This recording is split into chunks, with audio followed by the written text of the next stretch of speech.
Latest టెక్నాలజీతో చిన్న injection తో నన్ను పూర్తి ఆరోగ్యవంతురాలను చేశారు. Elite spine and pain management centre, Manikonda, Dilsukhnagar. జగతి సాహసమే జయ కథ కాగా యుగయుగానికి ఒక కథానాయకుడు అని పాతాళ భైరవ సినిమా ప్రారంభంలో ఓ పాట టీజీ కమలాబాయి గారు నటించినటువంటి పాట వినిపిస్తుంది. నిజానికి తోటరాముడు ఆవిడ అడుగుతుంది, ఇటువంటి సాహసులు ఎవరైనా ఉన్నారా అని. ఎందుకు లేడు, మా తోటరాముడు ఉన్నాడు అని చెప్పి అంటారు జనంలో నుంచి. నిజంగానే జగతి సాహసమే జయకథ కాగా యుగయుగానికి ఒక కథానాయకుడు అని మొదలయ్యే పాటలో కథానాయకుడిని ఇంట్రడ్యూస్ చేస్తూ నడిచే పాట అది. ఆ ఇంట్రొడక్షన్ సాంగ్ దాదాపుగా ఆ తోటరాముడు పాత్ర వేసినటువంటి ఎన్టీ రామారావు గారి నిజ జీవితానికి దగ్గరగా ఉండటం అనేది కాకతాళీయంగా అనిపిస్తుంది, కానీ అది విచిత్రమే. అంటే అందులో ఒక లైన్ ఉంటుంది, శూలాగ్రానికి సూటిగా ఎగిరే అనే లైన్లో, దాని తర్వాత కంటిన్యూషన్లో మట్టి బొమ్మలను మహారణానికి జట్టు నడిపిన శాలివాహనుడు అని ఉంటుంది. ఈ మట్టి బొమ్మలను మహారణానికి జట్టు నడిపిన శాలివాహనుడు అనే మాట విన్నప్పుడు ఎన్టీ రామారావు గారి పొలిటికల్ ఎంట్రీ ఇచ్చిన తర్వాత ఆయన వెనకాల ఉన్నటువంటి వాళ్ళు, ఆయన ఎమ్మెల్యేలుగా నిలబెట్టిన వాళ్ళల్లో చాలామంది కొత్త వాళ్ళు, ప్రపంచానికి, ప్రజలకి, ఓటర్లకి తెలియని వాళ్ళు. వీళ్ళందరినీ నిలబెట్టి ఆయన ఒక కొత్త తరాన్ని రాజకీయాల్లోకి తీసుకొచ్చి వాళ్ళకి ఎమ్మెల్యే టికెట్లు ఇచ్చి నిలబెట్టి వాళ్ళని గెలిపించుకున్నాడు ఆయన. అట్లా మట్టి బొమ్మలను మహారణానికి జట్టు నడిపిన, ఎవరితో రణం చేస్తున్నాడు ఆయన? దాదాపు అప్పటికి 35-36 సంవత్సరాల అనుభవం ఉన్నటువంటి కాంగ్రెస్ పార్టీతో యుద్ధం చేస్తున్నాడు. అలా మహారణానికి జట్టు నడిపాడు వీళ్ళందరితో ఆయన. ఇలా ఆయన జీవితానికి సంబంధించిన అనేక విషయాలు గుర్తొస్తాయి ఆ పాట వింటూ ఉంటే. పింగళ నాగేంద్రరావు గారు రాసినటువంటి ఆ పాట ఒక రకంగా ఎన్టీ రామారావు గారి బయోగీతంలాగా, ఆయన జీవిత గీతంలాగా అనిపిస్తుంది. అది ఒక విచిత్రం. అయితే రామారావు గారు ఆయన జీవితంలో చాలా నిర్ణయాలు చాలా విచిత్రంగా తీసుకునేవాడు. ఆయన ఎంత తన మీద తనకి నమ్మకం ఏ స్థాయిలో ఉంటే తప్ప అలాంటి నిర్ణయాలు తీసుకోవడం సాధ్యమయ్యే పని కాదు. ఆయన నిర్మాణ రంగంలోకి వచ్చినప్పుడు సెన్సిబుల్ సినిమాలు తీయాలి, మంచి సినిమాలు తీయాలి, జనం కోసం సినిమాలు తీయాలి అన్న ధోరణిలోనే వెళ్ళాడు. కమర్షియల్ హీరోగా సెటిల్ అయ్యాడు, పాతాళ భైరవ లాంటి విజయాలు ఉన్నాయి, కానీ ఆ తరహా సినిమాలు చేయాలని అనుకోలేదు తను. తోడు దొంగలు అనేటువంటి సినిమా తీశాడు ఆయన. రైస్ మిల్లర్లు జనాలని ఎలా ఇబ్బంది పెడుతున్నారు అనేది, పైగా తనే విలనిషేడ్ ఉన్నటువంటి ఒక రైస్ మిల్లర్ క్యారెక్టర్ వేశాడు. అంటే హీరోనా విలనా అనేది పట్టించుకొని తత్వం మొదటి నుంచి ఉంది ఎన్టీఆర్కి. తను నటుడిగా ఆ పాత్ర చేయాలి తప్ప హీరో అనే గొడవ లేదు. ఆ గొడవ లేకపోవటం అనేది ఆయన ఎర్లీ డేస్ నుంచి కనిపిస్తుంది. పల్లెటూరు పిల్లలో కూడా అక్కినేని నాగేశ్వరరావు గారు ఉన్నారు. ఈయనది నిజానికి ఒక విలన్ లాంటి క్యారెక్టర్. దొంగ పాత్రలో ప్రవేశించి తర్వాత మంచివాడిగా మారి హీరోగా మారుతాడు తర్వాత స్టేజ్లో. అంటే నెగిటివ్గా మొదలై పాజిటివ్గా ఎండ్ అయ్యేటువంటి క్యారెక్టర్ అయినప్పటికీ దాన్ని అంగీకరించి చేశాడు ఆయన.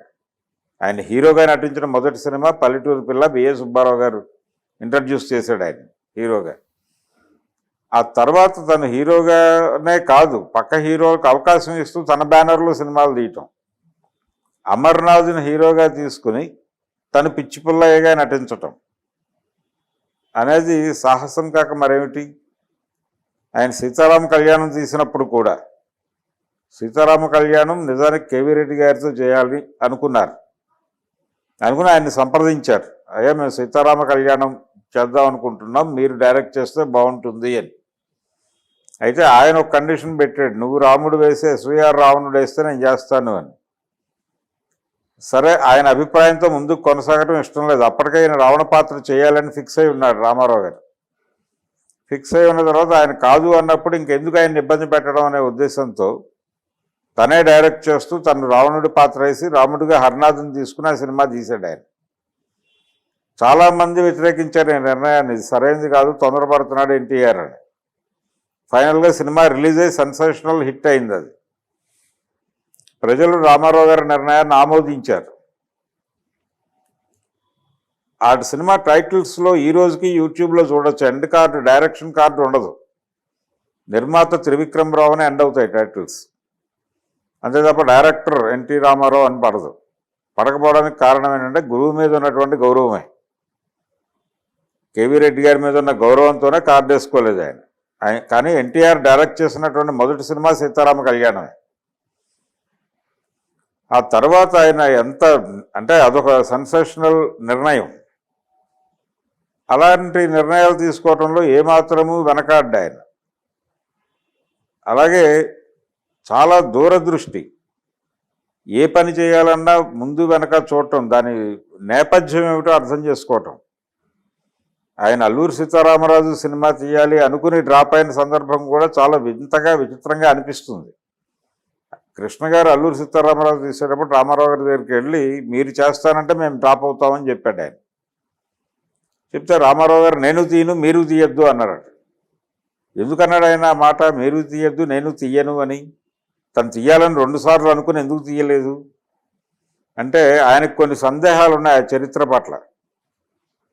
సీతారామరాజు క్యారెక్టర్ డ్రై అవుతుంది అన్నాడట మహారథి గారితో. ఆయన ఇంటర్వ్యూలో చెప్పాడు ఆ విషయం. ఆ డ్రై అవ్వటం అనే సెన్స్ ఎందుకు వచ్చింది ఆయనకంటే, నిర్బంధం పెరిగిన తర్వాత, అంటే ఇద్దరు బ్రిటిష్ పోలీస్ ఆఫీసర్లను చంపేసిన తర్వాత నిర్బంధం తీవ్రమై ఆ నిర్బంధాన్ని తట్టుకునే పరిస్థితుల్లో అక్కడ పల్లెలు లేక తను ఏం చేయాలో అర్థం కాక, ఇది ఊహించని పరిణామం. ఈ ఊహించని పరిణామంలో ఎలా ఎదుర్కోవాలో తెలియక, జనాన్ని ఎలా సిద్ధపరచుకోవాలో తెలియక, జనాన్ని సిద్ధపరచడానికి కొంత సమయం కావాలి అని అనుకుని, ఆ సమయం తీసుకోవడం కోసం సరెండర్ అవ్వాలనుకుని, ఆ ప్రయాణంలో ఇన్ఫర్మేషన్ లీక్ అయ్యి అరెస్ట్ అయ్యి ఆయన ఎన్కౌంటర్లో చనిపోయాడు అల్లూరి సీతారామరాజు. దీన్ని ఎలా నడపాలి అనే దగ్గర ఒక కన్ఫ్యూజన్.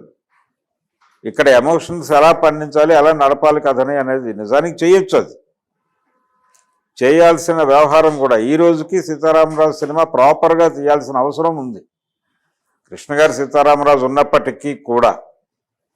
కానీ రామారావు గారు ఆ ఏరియాలో ఎలా నడపాలనే కన్ఫ్యూజన్ ఉంది ఆయనకి. ఒకవేళ మారిస్తే చరిత్రను వక్రీకరించినట్టు అవుతుందా అనేటువంటి ఒక అనుమానం. దాంతో ఆయన వదిలేశాడు దాన్ని. విపరీతంగా చదివాడు ఆయన. చదివాడు, విషయగ్రహణం ఉంది, తెలుసుకునేవాడు. ఆయన చాలామంది అన్నట్టు ఆయన పర్టికులర్గా వాల్మీకి రామాయణాన్ని చదివాడు, దాన్ని ఫాలో అయ్యాడు. చాలా సినిమాల్లో ఇంద్రజిత్తు యుద్ధంలో చనిపోయినట్టుగా చూపిస్తారు, యుద్ధరంగంలో బాణాలేసి చంపేసినట్టుగా మనకు సినిమాల్లో చూపిస్తారు.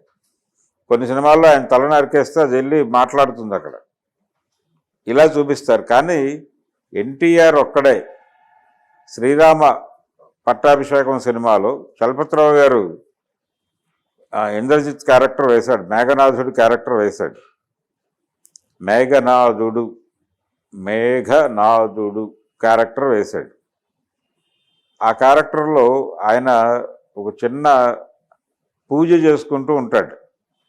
ఒక గృహలో తన ఆరాధించేటువంటి దేవతకి పూజ చేసుకుంటూ ఉంటాడు. ఆయన చేసుకుంటున్న టైంలో విభీషణుడు బలానా చోట ఉంటాడు, మేఘనాథుడు, అతని వలనే రావణుడు ఉన్నాడు, అతను బతుకుంటే రావణుడిని గెలవటం సాధ్యమయ్యే పని కాదు అని చెప్పి, ముందు మీరు గెలవాలి అంటే మేఘనాథుడిని తొలగించండి అని చెప్పి పట్టుకొచ్చి గుహలో ఉన్నాడని చూపించి అక్కడ అతన్ని చంపించి అతని బాడీ దగ్గర ఈ కవచాలు అవన్నీ పెట్టి తీసుకెళ్ళి యుద్ధరంగంలో పడేస్తారు. ఇది ఒరిజినల్గా వాల్మీకి రామాయణంలో ఇచ్చిన డిస్క్రిప్షనే, దాన్ని తీసుకొచ్చి వాడాడు ఈయన. ఇలాంటి స్టడీ ఉండేది. అంటే ఏది చదువుతున్న దాని తాలూకా రైటర్ ఏం చెప్పదలుచుకున్నాడు మనకి, మనం దీని ద్వారా అది ఏం అర్థం చేసుకోవాలి, ఏం ప్రపంచానికి చెప్పాలి అనే విషయంలో చాలా క్లారిటీ ఉండేది ఆయనకి. అలాగే రావణుడి పాత్రలో ఆయన చెప్పిన డైలాగులు ఎంత అద్భుతమైనటువంటి డైలాగులు, ఎంత విజన్తో చెప్పినటువంటి డైలాగ్స్. రాముడు వాటి తల్లి కోరితే, అరణ్యవాసం అని కోరితే అక్కడే ఉండొచ్చు కదా, అక్కడ పక్కన అడవిలో ఉండకుండా ఎందుకు తిరిగాడు ఇదంతా, రామాయణమా వనవాసమా? ఏమిటి రామాయణం అంటే? రాముడు నడిచిన దారి. ఎందుకు ఈ ఆయనం అంతా ఎందుకు చేశాడు ఆయన? అయోధ్య పక్కనే ఒక అడవిలో పర్ణశాల కట్టుకుని అక్కడే ఉండొచ్చు కదా. అక్కడ ఉండి ఆ టైం అయిపోయిన తర్వాత వెళ్ళిపోయి అయోధ్యని పరిపాలించుకోవచ్చు కదా. ఎందుకు ఆయన ఇదంతా తిరిగాడంటే ఒక ప్రోగ్రాం కోసం తిరుగుతున్నాడు ఆయన. మునిమృత్యుల ప్రేరణతో మన ద్రవిడ జాతిని అంతం చేయడానికి వచ్చిన ఆర్యజాతి ప్రతినిధి రాముడు అని స్పష్టంగా చెప్తాడు ఒక సినిమాలో ఆయన డైలాగ్. ఈ డైలాగ్ చెప్పడానికి చాలా గట్స్ కావాలి. అది ఎన్టీ రామారావుకి మాత్రమే ఉన్నాయి. చదివారు, విస్తృతంగా చదివారు, ఆకలింపు చేసుకున్నారు, దాన్ని తమ పర్సెప్షన్లో తీసుకొచ్చి చెప్పే ప్రయత్నం చేశాడు. దానవేరు సూరకర్ణ సినిమాకి కొండవీటి వెంకటకవి ఆయన చార్వాక పత్రికలో రచనలు చేసేటువంటి ఒక హేతువాది, ఆయన్ని తీసుకురావటం. అలాగే అప్పటికి హేతువాద ఉద్యమంతో బలంగా పెనవేసుకుపోయినటువంటి కత్తి పద్మరావు గారిని తీసుకొచ్చి దానవేరు సూరకర్ణ సినిమాకి పని చేయించటం. ఇలా అనేక సాహసాలు చేశాడు ఆయన. ఈ సాహసాల్లో సీతారామ కళ్యాణానికి హర్నాథ్ని తీసుకుని తనే డైరెక్ట్ చేయటం ఒక సాహసం. అలాగే అవతల వాళ్ళు చాలా భారీ ఎత్తున కురుక్షేత్రం సినిమా ప్లాన్ చేస్తుండగా తను మినిమం రిసోర్సెస్తో సినిమా తీయటం, దానవేర సూరకర్ణ సినిమా తీయటం, ఆ సినిమా రిలీజ్ చేయటం, దాని మీద పోటీగా విజయం సాధించటం. అలాగే ఆయన క్యారెక్టర్స్ ఎవరన్నా వచ్చి మాట్లాడితే, అంటే బిఏ సుబ్బారావు గారి విషయానికి వస్తే, ఆయన రాజు పేదాలో జాన్ కాంటీ అని ఇంగ్లీష్ నావల్లో ఉంటుంది, అది కింగ్ అండ్ పాపర్ నావల్లో జాన్ కాంటీ అనే క్యారెక్టర్ నేను తెలుగులో చేశాడు రామారావు గారు. ఆ క్యారెక్టర్ ఏ హీరో కూడా అంగీకరించని క్యారెక్టర్. అంటే ఎస్టాబ్లిష్ అవుతున్న దశలో కూడా కదా, ఎస్టాబ్లిష్ అయిపోయిన సూపర్ స్టార్డమ్ అనుభవిస్తున్నటువంటి రోజుల్లో ఆ సినిమా చేశాడు ఎన్టీఆర్. ఆ సినిమాలో కొడుకు ముష్టెత్తుకుని ఉంటే అతను దీనిలో నుంచి గిన్నెలోంచి డబ్బులు తీసుకెళ్ళి తాగేసేటువంటి పాత్ర, చాలా క్రూయల్ తండ్రి క్యారెక్టర్ అది చేసాడు ఆయన. ఇలా ఉండేది ధోరణి. భీష్మ ఎవరు చేస్తారు?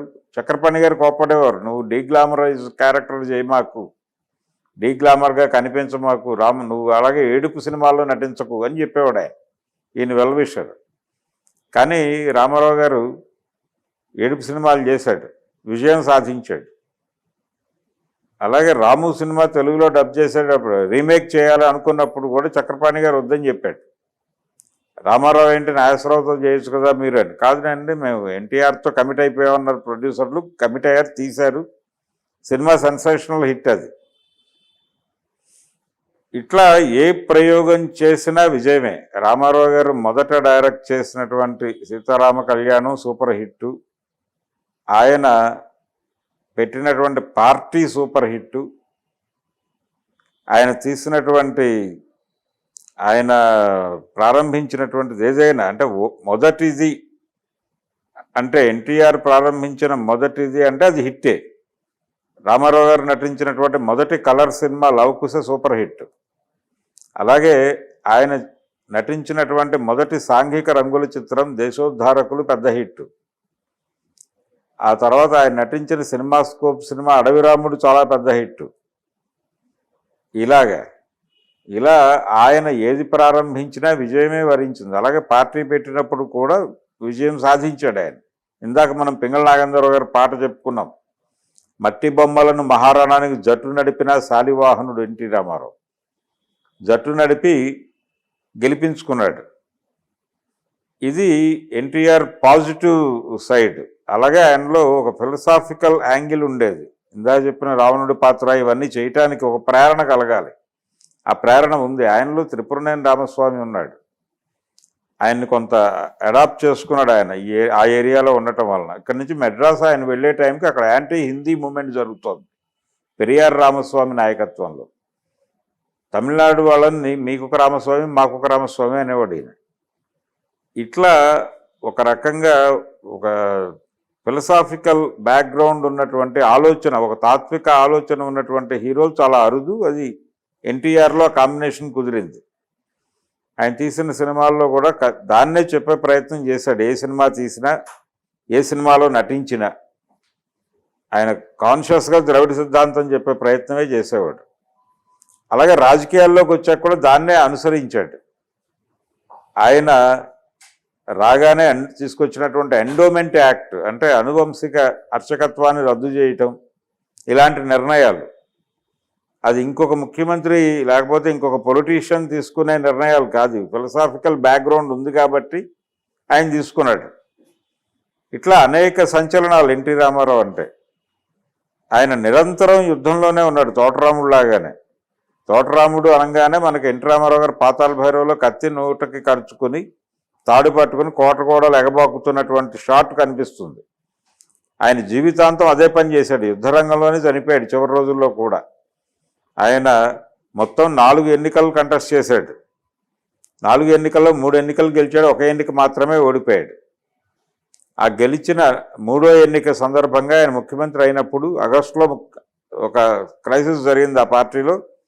చంద్రబాబు నాయుడు గారు చాలా స్పష్టంగా వెన్నుపోటు పొడిచాడు ఎన్టీఆర్కి. వెన్నుపోటు కాదు, అది పార్టీ పరిరక్షణ అని ఇటీవల అనేక సందర్భాల్లో వాళ్ళు చెప్పుకునే ప్రయత్నం చేశారు, కానీ అది వెన్నుపోటే. వెన్నుపోటు పొడిచి పార్టీని ఆయన హస్తగతం చేసుకున్నటువంటి సమయంలో తిరిగి యుద్ధరంగంలోకి వచ్చాడు ఎన్టీఆర్. ఆ ఏజ్లో కూడా అసలు లక్ష్మీపార్వతిని పెళ్లి చేసుకోవటమే ఒక యుద్ధం. నేను అంటే తనని చేసుకోనని ఒక్క మాట చెప్పుంటే పదవి ఎక్కడికి పోయి ఉండేది కాదు ఆయనకి. అంటే ఫ్యామిలీని వాడాలి ఈ వ్యవహారంలో, దాన్ని బలంగా నిలబెట్టగలిగితేనే మనం విజయం సాధించగలం అనేది వ్యూహకర్తలు అనుకున్నారు అక్కడ. ఆ ఫ్యామిలీని వెనకాల నిలబడేది, వాళ్ళ మాట విని లక్ష్మీపార్వతిని వదిలేసి ఉంటే. కానీ అలా అనుకోలేదు ఈయన. నిలబడ్డాడు, ఇచ్చిన మాట మీద నిలబడ్డాడు. నిలబడటమే కాదు, పెళ్లి చేసుకున్నాడు. ఓపెన్ డయాస్ మీద అనౌన్స్ చేసి మరి మేజర్ చంద్రకాంత్ ఫంక్షన్లో అనౌన్స్ చేసి పెళ్లి చేసుకున్నాడు ఆయన. ఇట్లా ఏదైనా యుద్ధమే. తనని కాదు అన్నంత మాత్రాన వీళ్ళు కాదంటున్నారు కాబట్టి మనం వదిలేయాలి ఈ విషయాన్ని, ముందుకు వెళ్ళకూడదు అనే ధోరణి కాదు. కాదన్నప్పటికీ ఆర్గ్యూ చేసి తను అనుకున్నటువంటి పద్ధతిలో ముందుకు వెళ్ళటమే ఎన్టీఆర్. అలా అనేక విషయాలు కనిపిస్తాయి ఆయన జీవితంలో, ఆయన చేసిన యుద్ధాలు. వెన్నుపోటు తర్వాత ఆయన తిరిగి పార్టీని నిలబెట్టుకోవడానికి, తన వెనకాల నిలబెట్టుకోవడానికి పార్లమెంట్ ఎన్నికలు రాబోతున్న సమయం ఆయన సింహం గుర్తుతో పార్టీ పెట్టారు. పార్టీ పెట్టి ఎన్నికల్లోకి వెళ్ళడానికి సన్నాహాలు జరుపుతున్న వేళ ఆగస్టులో పదవి పోయింది. సెప్టెంబర్, అక్టోబర్, నవంబర్, డిసెంబర్, జనవరిలో చనిపోయారు ఆయన. జనవరిలో చనిపోవటం అంటే దాదాపు 4 నెలల చిల్లర మాత్రమే ఆయనకున్న టైం. ఆ టైంలోనే ఆయన ఒక పార్టీని ఫ్లోట్ చేసి ఒక గుర్తు తెచ్చుకుని మహాగర్జన, సింహగర్జన లాంటి సభ పెట్టి ఇక ఆయన యుద్ధానికి సన్నద్ధం అవుతున్న వేళ మృత్యువు కబళించి తీసుకెళ్ళిపోయింది. ఇట్లా నిరంతరం అంటే దాదాపుగా ఆయన జీవితంలో ప్రతి క్షణం యుద్ధరంగంలోనే ఉన్నాడు. తోటరాముళ్ళానే నోట ఖర్చుకుని ఆ తాడు పట్టుకుని కోట గుమ్మాన్ని దాటే ప్రయత్నం చేస్తూనే ఉన్నాడు నిరంతరం. అందుకని ఎన్టీ రామారావు అంటే తోటరాముడే. తోటరాముడు తాలూకా ఇన్ఫ్లుయెన్స్ ఆయన జీవితంలో చాలా కనిపిస్తుంది. అలాగే తోటరాముడిలో ఉన్నటువంటి పాట ఆయన రోజువారీ జీవితానికి సంబంధించిన పాటలాగా, అంటే ఆయన జీవన గీతంలాగా అనిపిస్తుంది. ఇంత అసోసియేషన్ ఒక సినిమాతో ఉండటం అనేది ఒక నటుడికి అది చాలా అరుదు. అది ఎన్టీఆర్ విషయంలో జరిగింది. ఇలా టోటల్గా ఆయన జీవితంలో ప్రతిదీ సెన్సేషన్. ఆయన ఏ నిర్ణయం తీసుకున్నా సెన్సేషనే, ఏ అభిప్రాయ ప్రకటన చేసినా సెన్సేషనే. అలాగే ఆయనలో ఇంకొక కోణం ఉంది. ఆ కోణం ఏంటంటే ఆయన అధికారంలోకి వచ్చిన తర్వాత, అధికారంలోకి రావడానికి ముందు ఆయన ఖమ్మం ఏరియాలో మాట్లాడుతూ నక్సలైట్ల దేశభక్తులు అని మాట్లాడాడు. మాట్లాడిన తర్వాత అప్పటికి బొబ్బిలిపులి తాలూకా ఇమేజ్ ఉంది ఆయన మీద. ఈ ఇమేజు, ఈ డైలాగులు మ్యాచ్ అయ్యి కొంత సింపథైజర్స్ ఓట్లు అవి కూడా ఈయన వైపు టర్న్ అయినాయి. అదంతా అడ్వాంటేజ్గా మారింది ఎన్టీఆర్కి. అది ఆయనకి తెలుసు, మాట్లాడాడు, అయిపోయింది పని. అధికారంలోకి వచ్చేసిన తర్వాత ఆయన పూర్తిగా అధికారుల మీద ఆధారపడటం మొదలుపెట్టాడు. ముఖ్యంగా పోలీసు అధికారులు ఉన్నది. పోలీసు అధికారులను పిలిచి మాట్లాడటము, వాళ్ళకి వ్యూహాలు ఎలా పన్నాలో చెప్పడము, ఇలాంటివన్నీ చేసేవాడు.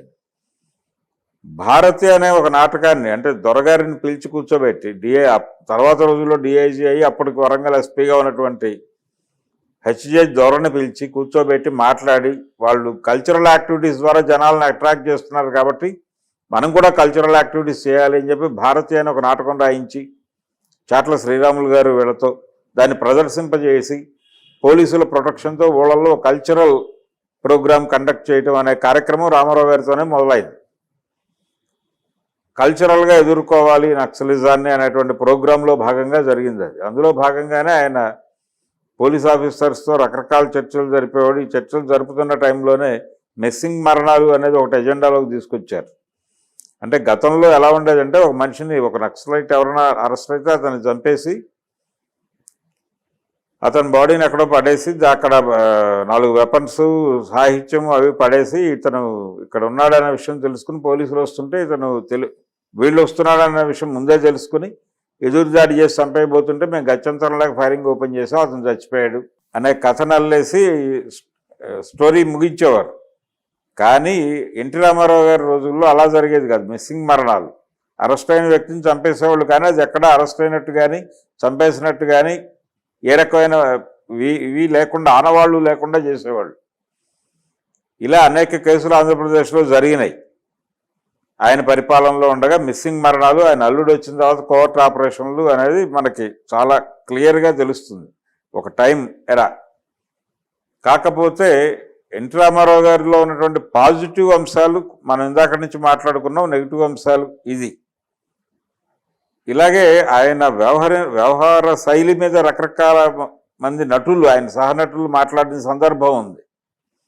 జమున గారు ఒకసారి ఆయనతో, అంటే అప్పటికి బ్యాన్ చేశారు ఆవిడనిద్దరు, అగ్ర హీరోలు ఇద్దరు. ఆవిడ మాట్లాడుతూ ఈ ఇద్దరు హీరోలు బ్యాన్ చేయటం అనేది యాక్చువల్గా ఇద్దరు అనుకుని చేసింది కాదండి, ఇది అక్కినేని నాగేశ్వరరావుతో నేను నటించడానికి కొన్ని ఇబ్బందులు పడ్డాయి, ఆయన బిహేవియర్ పరంగా నాకు నచ్చలేదు, కొన్ని ఇబ్బందులు పెట్టాడు ఆయన, నేను నా పద్ధతిలో నేను రియాక్ట్ అయ్యి అది ఆ పరిస్థితి నుంచి తప్పించుకున్నాను. తర్వాత ఆయన నా మీద పర్సనల్గా ఒక ఇబ్బంది పెట్టుకుని మనసులో ఆయన నిర్మాతలకి జమునని బుక్ చేయొద్దు అనే పద్ధతిలో చెప్పడం మాత్రమే కాకుండా ఆయన రామారావు గారి దగ్గరికి వెళ్ళి ఆయనకు కూడా ఎక్కించాడు. మొదట వచ్చి చెప్పిన వారి మాట వినటం అనేది ఆయన నైజం. దాంతో ఆయన వినేసి ఆయన కూడా బాయ్కాట్ చేశాడు జమునని, ఆ సినిమాలో జమునని పెట్టద్దు అని. ఆ తర్వాత గుండమ్మ కథ టైంలో పిలిచి మాట్లాడారు కేవీ రెడ్డి, చక్రపాణి మాట్లాడినప్పుడు ఈయన కన్విన్స్ అయిపోయి, అయితే బ్యాన్ లేదు కాబట్టి మేము మంగమ్మ శపథం సినిమా, గులేబకావళి కథ జమున గారితో తీస్తాం అని చెప్పి మొదట ఆ సినిమాయే రిలీజ్ అయింది. అదే మొదలైంది కూడా. ఈ సినిమా టైంలో జరిగిన నిర్ణయం అది, గుండమ్మ కథ టైంలో తీసుకున్న నిర్ణయం. కానీ ఆవిడ మొదటగా ఆ ఇద్దరు హీరోల్లో ఒకరైనటువంటి ఎన్టీఆర్తో నటించిన మొదటి సినిమా గులేబకావళి కథ. నారాయణ రెడ్డి గారు కూడా అదే సినిమాతో ఇంట్రడ్యూస్ అయ్యారు సినిమా పాటల రచనకు. కాబట్టి రామారావు గారిది ఒక ప్రత్యేకమైన ధోరణి, ఒక పద్ధతి, ఆయనది ఒక డిఫరెంట్ స్టైలు. దీనిలో పాజిటివ్స్ ఉన్నాయి ఆయన జీవితంలో. అంటే లక్ష్మీపార్వతి ఎపిసోడే తీసుకుంటే ఆయన అంత అగ్రెసివ్గా అంతమందిని ఎదిరించి ఆ ఏజ్లో పెళ్లి చేసుకోవడం అనేది మామూలు సాహసం కాదు అది. ఇలాంటి నిర్ణయాలు చాలా విచిత్రంగా అనిపిస్తాయి ఎన్టీఆర్ లైఫ్లో. ఏమిటి ఈయన ఇలా టర్న్ తీసుకున్నాడు సడన్గా అని. ఇలా టర్న్ తీసుకునేటువంటి పొలిటీషియన్స్ చాలా తక్కువ మంది ఉంటారు. అంటే టువర్డ్స్ పీపుల్ ఉండేది, జనం నాతో ఉన్నారు, నేను జనంతో ఉన్నాను. ఆయన ఎంత వ్యూహకర్త అంటే ఆయన ఓడిపోయాడు మూడో ఎన్నికలో ఓడిపోయినప్పుడు 5 సంవత్సరాలు కూడా ఆయన విడిగా పార్టీ తరఫున ఏ ప్రోగ్రాము చేయలేదు. చాలా తెలివిగా వ్యవహరించాడు. దీన్నే వ్యూహాత్మకంగా వ్యవహరించడం అంటారు. ప్రభుత్వం మాట్లాడిన ప్రతిదాన్ని వ్యతిరేకించడం, దాని మీద కౌంటర్లు వేయటం, దాని మీద ప్రోగ్రాం తీసుకుని నిరసన తెలియజేయటం, ఇలాంటి కార్యక్రమం రామారావు గారు చేయలేదు ప్రతిపక్ష నాయకుడిగా ఉండగా. చాలా కాన్షియస్గా జనం ఏ అంశాల మీద రోడ్డు మీదకి వస్తున్నారో గమనించేవాడు ఆయన. ఈయన ప్రోగ్రాం ఇవ్వడం కాదు, వాళ్ళే ప్రోగ్రాంతో ఉన్నారో తెలుసుకునేవాడు. అలా జనం రోడ్డు మీదకి వచ్చిన ప్రతిసారి ఈయన వెళ్ళి అక్కడ కూర్చునేవాడు. ఫైనల్గా ఈయన మీద కవరేజ్ నడిచేది. దాంతో ఈయనే ఆ ఉద్యమం చేయించినట్టుగా కూడా ఆపాదన జరిగేది. ఈ ధోరణి. ఇలా ఆయన ప్రతి కార్యక్రమం, హైకోర్టు బెంచ్ కోసం అప్పుడు న్యాయవాదులు సమ్మె చేసినప్పుడు ఇలా కూర్చున్నాడు. సారా ఉద్యమంలో ఆయన కూర్చున్నాడు వెళ్ళి.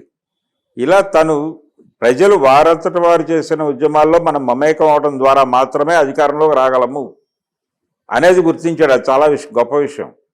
చాలామంది పొలిటీషియన్స్కి ఈ విజన్ ఉండదు. ఖర్చు పెట్టడం ఈ గొడవ కాదు. ఒక వ్యూహం పన్ని ఆ వ్యూహం సక్సెస్ఫుల్గా నిర్వహించి ఆయన తిరిగి 4వ ఎన్నికల ముఖ్యమంత్రి అయ్యాడు.